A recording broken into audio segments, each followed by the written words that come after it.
আমরা আলোচনা যাওয়ার আগে আজকের ঐকমত্য কমিশনের সাথে বিভিন্ন রাজনৈতিক দলের যে বৈঠক এবং বৈঠক শেষে বিভিন্ন দলের প্রতিক্রিয়া নিয়ে একটা প্রতিবেদন দেখে আলোচনাটি শুরু করতে চাই।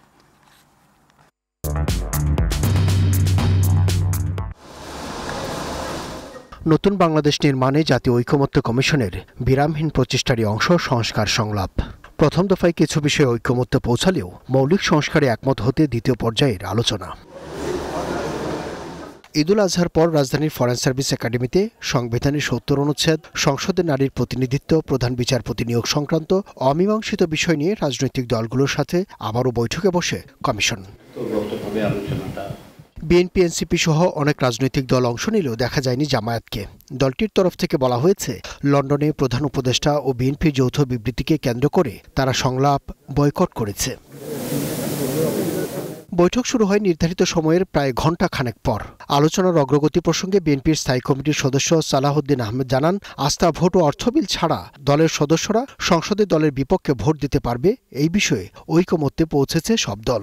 আমরা চেষ্টা করছি সবাই যাতে মিনিমাম একটা জায়গায় এসে সংস্কারের বিষয়গুলো সমাপ্ত করতে পারি এবং জুলাইয়ের মধ্যে যাতে জাতীয় সনদ স্বাক্ষরিত হতে পারে। এদিকে প্রধান উপদেষ্টা ও ঐকমত্য কমিশনের কার্যক্রম বিএনপির দিকে ঝুঁকে যাওয়ার অভিযোগ তুলে কমিশনের নিরপেক্ষতা নিয়ে প্রশ্ন তুলেছে এনসিপি ও গণ অধিকার পরিষদ।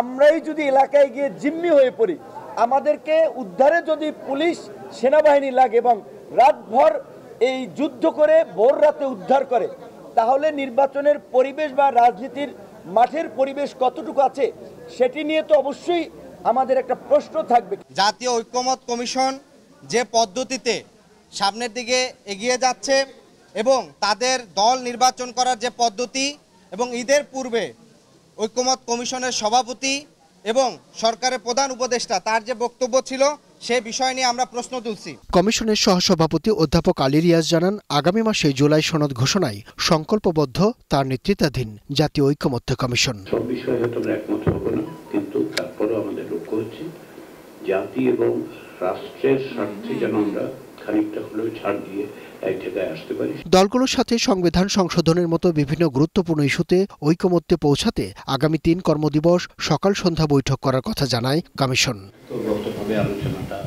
আব্দুল্লাহ শাফি, গ্লোবাল টেলিভিশন, ঢাকা। জনাব মাহবুব কামাল, লন্ডন বৈঠকের পর থেকে আমরা রাজনীতির একটা নতুন সমীকরণ, নতুন অবস্থান আমরা দেখছি। জামাত, এনসিপি সহ আরও কিছু ইসলামী দলের সাথে ডক্টর মোহাম্মদ ইউনূসের সরকারের যেই ঘনিষ্ঠতা ছিল সেটি অনেকটাই বদলে গেছে লন্ডন বৈঠকের পর। এর আগ পর্যন্ত আমরা দেখেছি বিএনপির সাথে ডক্টর ইউনূস সরকারের অনেক দূরত্ব ছিল, নানান বিষয়ে মতবিরোধ ছিল এবং প্রকাশ্যে অনেক বক্তৃতা বিবৃতি আমরা শুনেছি। এই লন্ডন বৈঠকের পর যে নতুন সমীকরণ হয়েছে, ডক্টর ইউনূস এখন বিএনপির বেশি ঘনিষ্ঠ, এনসিপি জামাতের থেকে একটু দূরত্ব এবং নানা রকমের প্রতিক্রিয়া আমরা শুনছি ওই দুটি দলের পক্ষ থেকে। আজকে তো জামাত যাই নাই, মানে লন্ডন বৈঠকের প্রভাব কি এই ঐকমত্য কমিশনে এসে পড়ছে? যদি পড়ে থাকে তাহলে জুলাই সনদ তৈরি করা এবং যেই বিষয়গুলোতে ঐকমত্য নেই সেগুলোতে ঐকমত্য গঠন করা কতটা সম্ভব হবে?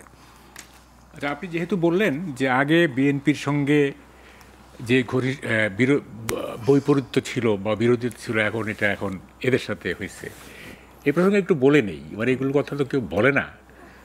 সেটা হচ্ছে, দেখেন কি বলবো, মানে যে সমাজে মিউচুয়াল ট্রাস্ট বলতে কিছু নেই, যে সমাজে চালাকির ছড়াছড়ি, কৌশল নয়, কৌশল কিন্তু জায়েজ, রাজনীতিতে কৌশল করাই যায়, চালাকির ছড়াছড়ি, আপনি অপকৌশলের কথা বলছেন, যে সমাজে অবস্থার পরিবর্তন করতে 1 মিনিটও লাগে না, যে সমাজে লজ্জাবোধ উঠে গেছে, সেই সমাজে কি বলবো বলেন? দেখেন, আগে একটা কথা ছিল, আমি 1 মিনিট নিই, তারপর আপনার আসতেছি। একটা সময় ছিল যে আমরা বলতাম যে শিক্ষাই জাতির মেরুদণ্ড। আমি এখন বলি কি জানেন, আমি একটা লেখা লিখছি, শিক্ষা নয়, লজ্জাবোধই জাতির মেরুদণ্ড। আপনি দেখেন, গ্রামের মানুষরা কিন্তু শিক্ষিত না, কিন্তু দেখেন সুশৃঙ্খল সমাজ এবং তেমন কোনো মেজর কোনো ঝামেলা নাই। ঝামেলা করতেছি আমরা শিক্ষিতরা। তা শিক্ষা জাতির মেরুদণ্ড না, লজ্জাবোধ জাতির মেরুদণ্ড, এবং গ্রামীণ মানুষদের মধ্যে লজ্জাবোধ আছে। আমি একটা সিনেমা দেখছিলাম দর্শন নামে, রহমান সব নামের, ওখানে একটা সংলাপ ছিল, अमीर को मारना चाहता तो उसको दौलत छीन लो और गरीब को मारना चाहता तो उसको इज्जत छीन लो।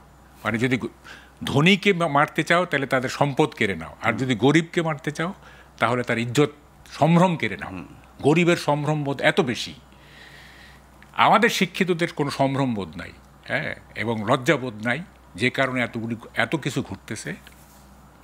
এবং আমি মনে করি শিক্ষা এখন আর কোনো ব্যাপার না, লজ্জাটা এখন সবচেয়ে জরুরি হয়ে পড়ছে বাংলাদেশে।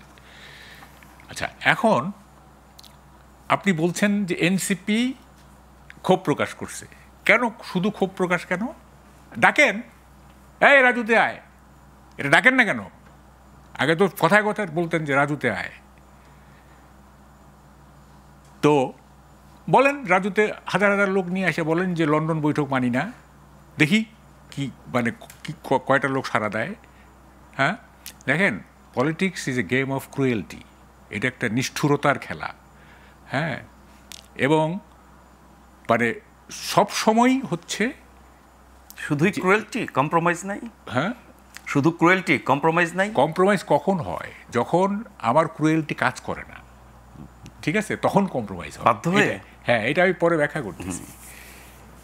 তো এখন তো আর এগুলো বলতেছেন না, কেন বলতেছেন না? কারণ আপনি বিচ্ছিন্ন হয়ে গেছেন। এনসিপি, আমরা বারবার বলতেছিলাম যে দেখেন, এমন কিছু করেন না যে যে যাইলে গেলে আপনারা জনবিচ্ছিন্ন হয়ে পড়বেন। এমন কিছু করছে এনসিপি, হ্যাঁ, দুর্নীতি থেকে শুরু করে মব ভায়োলেন্স থেকে শুরু করে এমন কিছু যা তা করছে, যে কারণে আজকে এই রাজুতে আয় বললে 50-60 জনের বেশি আসে না। কই গেল সেই শক্তি? গেল কই? মনে করছিলেন যে এইভাবেই চলবে সারা জীবন। আচ্ছা, তাহলে এখন কি দাঁড়াইলো? এখন দাঁড়াইলো, আগে তো ছিল ধরেন গত রেজিমের সময় সমাজের প্রধান দ্বন্দ্ব কী ছিল? Awami League versus anti Awami League. এখন সমাজের প্রধান দ্বন্দ্ব হলো ইউনুস বিএনপি বনাম জামাত এনসিপি, এই তো প্রধান দ্বন্দ্ব এখন পর্যন্ত এই অবস্থা। এই অবস্থা দাঁড়াচ্ছে, জানেন এটা কী হবে? এবং এটা কী হবে আমি বলি আপনাকে, এটা ফিজিক্সের ভাষায় বলি, সেটা হচ্ছে জুলাই চার্টার যে হচ্ছে না, এইটা হচ্ছে বাংলাদেশের রাজনীতির জন্য একটা স্প্রিং বোর্ড। জুলাই চার্টার কি হবে, কিভাবে হবে, সেইটার উপরে কিন্তু আবার নতুন মেরুকরণ হবে, সেটার উপর আবার রাজনীতিটা আবার আপনার নতুন শেপ নিবে। এখনকার বাস্তবতায় সেখানে কি সবাই একমত হবে? জুলাই না, সবাই একমত হবে না, কারণ আজকে তো দেখলেন যে এনসিপি এটা একমত হচ্ছে না, এবং জামাত ইভেন পার্টিসিপেটও করলো না। হ্যাঁ, এবং জিজ্ঞেস করা হয়েছিল জামাতের এক নেতাকে যে আপনারা, ওই শফিকুল আলম বলতেছেন, উনি আশা করছে আগামীকাল। হ্যাঁ, ওনার কথা তো কোনো বললো টুলো নাই, মানে উনি তো বলছেন যে ডক্টর আলী রিয়াজও বলেছেন যে আগামীকাল যোগ দেবে জামাত, আশা করছি। যদি যোগ দেয় তাহলে শফিকুল আলমের কথায় না, যোগ দিলে এমনিতেই দিবে না, ঠিক আছে?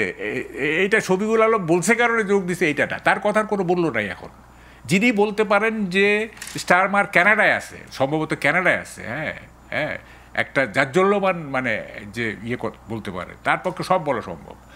তো যাই হোক, জামাত আগামীকাল যোগ দিবে কি না সেটা, বসবে কি না সেটা দেখবো আমরা।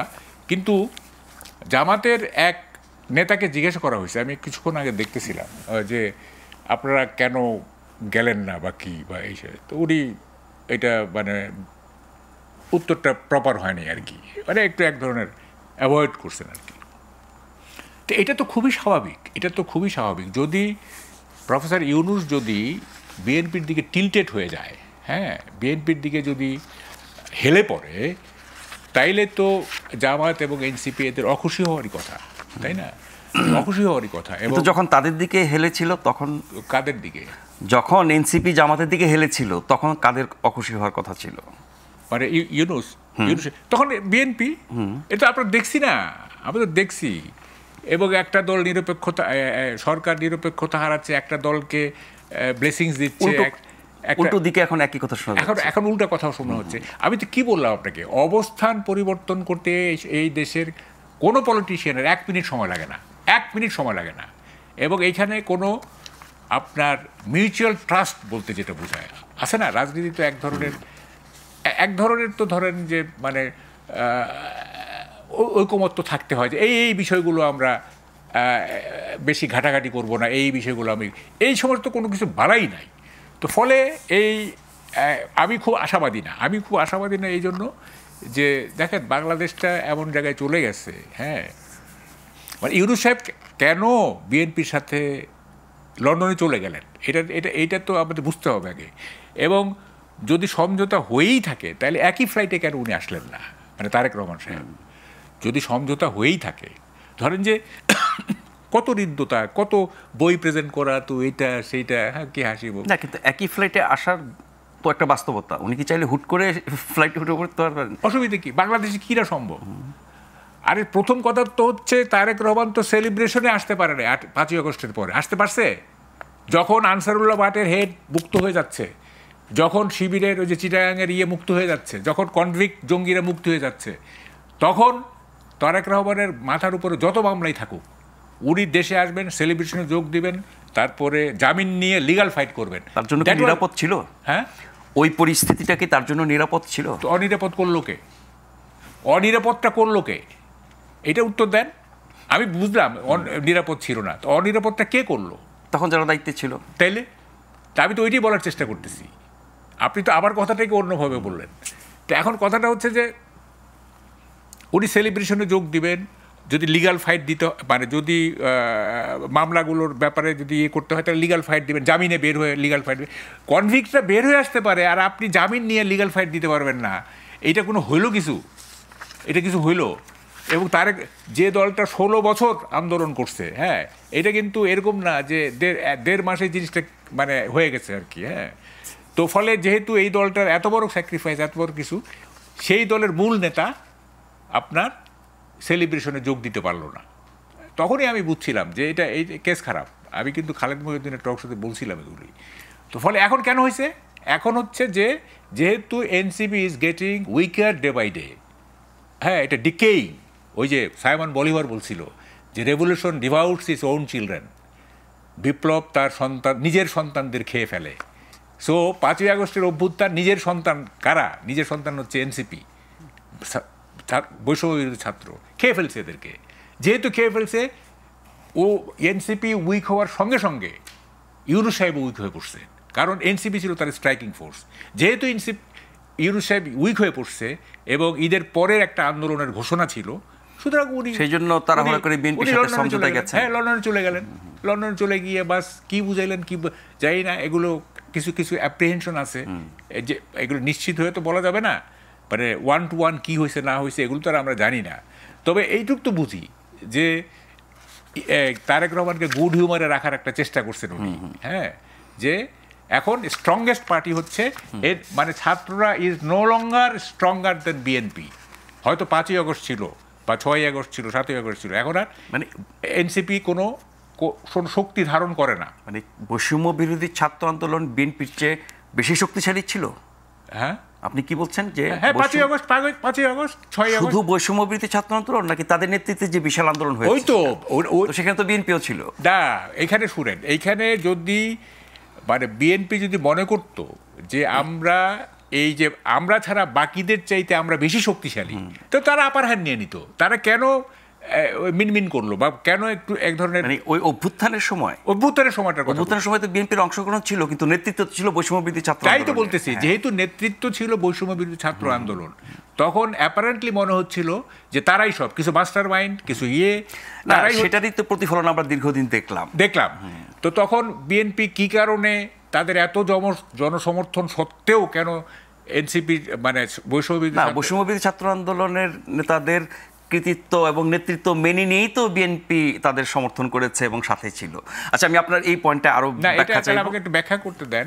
আচ্ছা, ঠিক আছে, পরে শুনবো।